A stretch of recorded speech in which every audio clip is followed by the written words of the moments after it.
यह कहानी एक ऐसे लड़के की है जो अपने लक्ष्य की ओर आगे बढ़ने के लिए अपने अकेलेपन को एक सुनहरा अवसर बनाता है।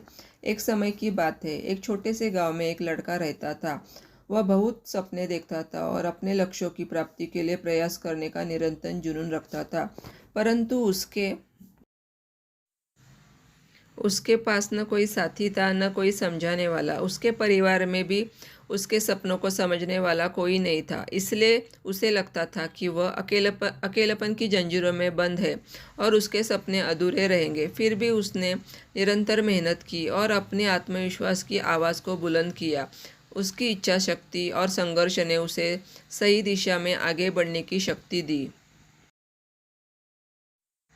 एक दिन उसे अपने गांव के बाहर एक पुस्तकालय की दुकान का पता चला। वह आश्चर्यचकित हुआ क्योंकि उसे पहले कभी ऐसी जगह नजर नहीं आई थी।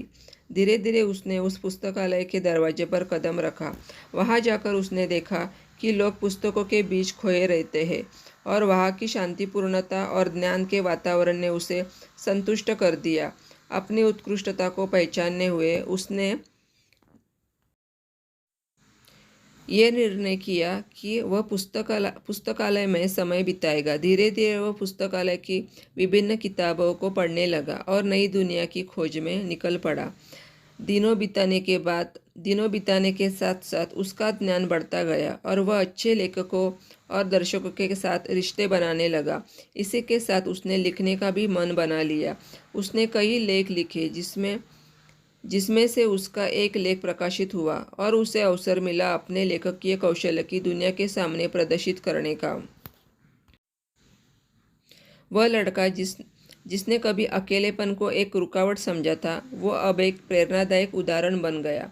लोग उसे मान्यता देने लगे और वह लड़का अपने लक्ष्यों की ओर अग्रसर होने में सफल हुआ।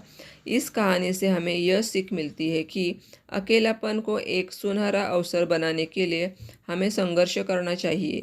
हमारी संयमिता, समर्पण और मेहनत हमें अपने लक्ष्यों की प्राप्ति की ओर आगे बढ़ा सकती है।